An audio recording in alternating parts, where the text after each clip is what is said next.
Salut à tous, passionnés de Keiju numéro 8. Aujourd'hui, on plonge dans le tout début de la saison 2, un épisode riche en surprises, révélations et premières pistes pour la suite.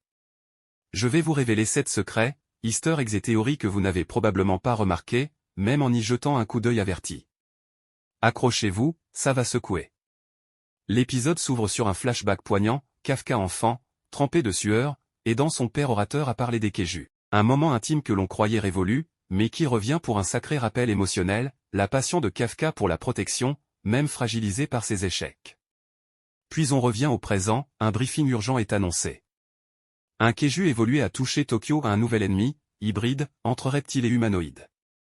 Kafka, lui, est en mission de reconnaissance avec l'unité de nettoyage, accompagné d'Ashiro, Oshina et Mimba. Secret 1, l'homme masqué à la fin du montage. Dès les premières images, on entrevoit une silhouette furtive portant un masque ancien, inspiré de Kodama. Cela laisse penser qu'un culte autour des Keiju est prêt à émerger. Secret 2, l'arbre généalogique. À un moment, quand Kafka prépare son uniforme, on voit un portrait de famille. On distingue une lignée, père, grand-père. Cela suggère des liens profonds avec l'armée Keiju et évoque des secrets passés. On arrive sur le site de l'attaque mortelle. L'armée évacue, Nettoyeur se prépare à entrer. Kafka ressent une vibration étrange, comme un bourdonnement. Secret 3, le riff sonore caché. Ce bourdonnement n'est pas que du vent. C'est une tonalité audio unique entendue uniquement quand un Keiju évolue. Point de l'or audio à surveiller. L'unité entre et découvre l'anomalie, un petit Keiju humanoïde, plus intelligent, factice.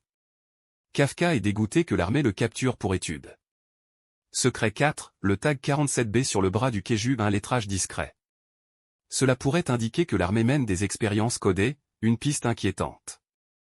Kafka et l'équipe se rapprochent. Dans l'urgence, Kafka reçoit un message codé d'Ashiro, protège-le, il n'est pas que ça. Ce qui sous-entend un lien possible entre ce Keiju et les humains.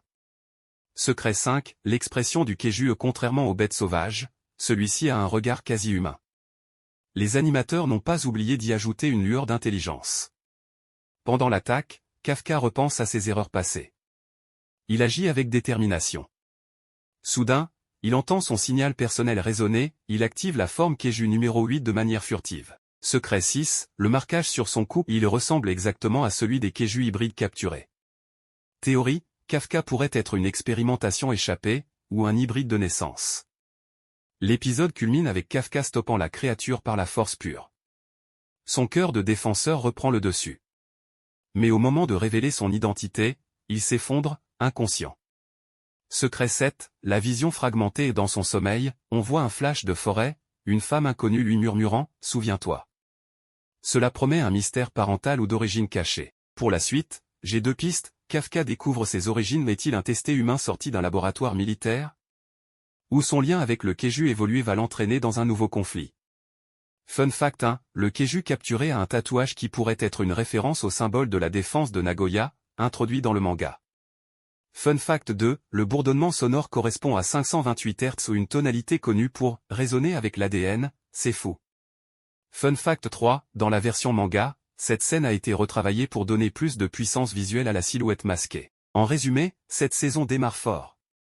Entre Keiju intelligent, potentialité d'expérience militaire, identité cachée de Kafka et un mystérieux guide parental, on est clairement dans du gros lore. Et toi? Quel secret t'a le plus surpris? Dis-moi en commentaire si tu penses que Kafka est un humain, un Keiju ou un hybride.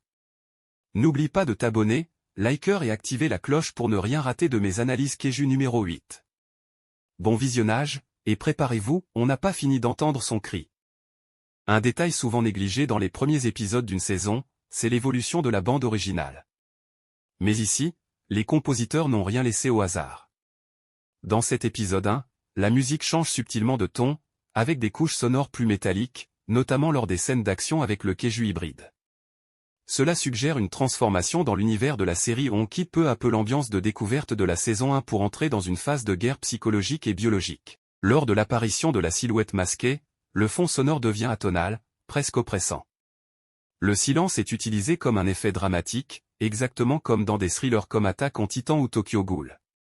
Cela donne du poids à l'instant, même sans dialogue. Dans la scène où Kafka se transforme à demi, le thème principal revient, mais légèrement modifié. il est plus grave, plus ralenti, comme si le héros ne contrôlait plus tout. Ce genre d'effet est typique pour annoncer un arc sombre ou une perte de contrôle à venir. La fin de l'épisode, elle, se ferme sur une mélodie de piano lente, liée au souvenir d'une figure féminine, possiblement sa mère ou un autre personnage clé encore inconnu. L'émotion est là, et la musique nous prépare clairement à des révélations personnelles profondes.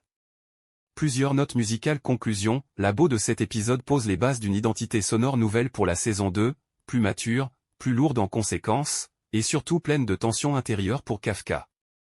La communauté a réagi massivement à cet épisode. Sur YouTube, Twitter et Reddit, les avis sont presque unanimes, cet épisode marque un véritable tournant. On sent que ça ne va plus rigoler du tout. Kafka n'est plus un simple nettoyeur qui rêve de devenir héros. C'est désormais un soldat, pris entre deux mondes.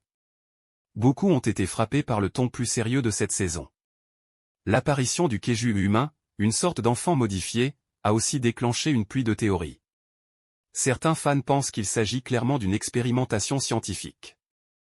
Et qu'on se dirige vers un scénario à la Tokyo Ghoul ou Parasite, où la frontière entre monstres et humains devient floue, voire inquiétante. Mais ce qui secoue le plus la fanbase, c'est une hypothèse bien plus perturbante. Kafka lui-même ne serait peut-être pas entièrement humain. Sur Reddit et Twitter, une théorie commence à prendre de l'ampleur. Kafka serait un clone. Ou un être génétiquement modifié dès le départ. Son réveil progressif dans la saison 1. Ses pertes de contrôle. Ses transformations imprévues. Tout cela pourrait être les signes d'une activation programmée. Une bombe à retardement. Prête à exploser. Enfin, beaucoup attendent impatiemment le retour de Mina. Même si elle n'apparaît pas encore dans cet épisode, les fans espèrent une confrontation intense, émotionnelle, entre elle et Kafka. Ils savent tous que les choses ne pourront plus jamais être comme avant. En résumé, cet épisode a captivé. Il a choqué. Et surtout, il a réveillé une communauté en feu. Une communauté avide de réponses. Et prête à théoriser encore plus loin sur les origines des Keiju hybrides, et sur le destin tragique de Kafka. Et voilà pour ce décryptage ultra complet de l'épisode 1 de la saison 2 de Keiju numéro 8.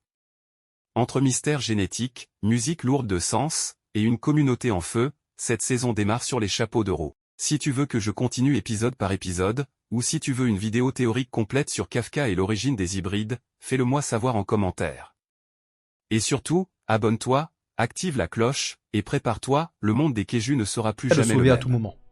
Le combat terminé, Mina est interrogée sur ce qu'elle pense de Kafka, et elle propose un superbe discours rappelant combien de vies ont sauvé ses actions, et à quel point malgré ses échecs répétés à l'examen de l'armée, il n'a jamais abandonné, ayant toujours tout donné, malgré son manque de talent pour sauver le plus de vies possible. Alors que les hauts gradés du QG la critiquent pour avoir donné un avis favorable d'un kaiju, le dernier mot revient au directeur Shinomiya qui a déjà pris sa décision. Kafka est déclaré comme étant un kaiju, mais la décision de savoir s'il est une menace est remise à plus tard. Le directeur réussit à convaincre les autres hauts gradés que face à la croissance du nombre de Daikaiju, une force aussi grande que celle de Kafka doit être utilisée à bon escient. Cela promet un grand avenir pour les forces d'autodéfense, mais dans l'ombre, Kaiju numéro 9 continue d'étudier les humains et d'évoluer, développant déjà une intelligence très supérieure à notre espèce. Il coopère en plus avec un autre ennemi, ayant pour but de se réapproprier les armes Numbers. Et c'est ainsi que se termine cette saison 1 de Kaiju numéro 8, ce qui signifie que vous êtes désormais à jour pour la sortie de la saison 2. On espère que vous aurez apprécié la vidéo. Si c'est le cas, faites-le nous savoir en mettant en commentaire un pouce bleu et en vous abonnant à la chaîne. Pensez aussi à nous dire en commentaire quel animé vous souhaiteriez qu'on résume pour la prochaine fois, ça nous aidera à trouver des idées. Et ceci étant dit, on vous laisse et on se retrouve très vite pour une prochaine vidéo.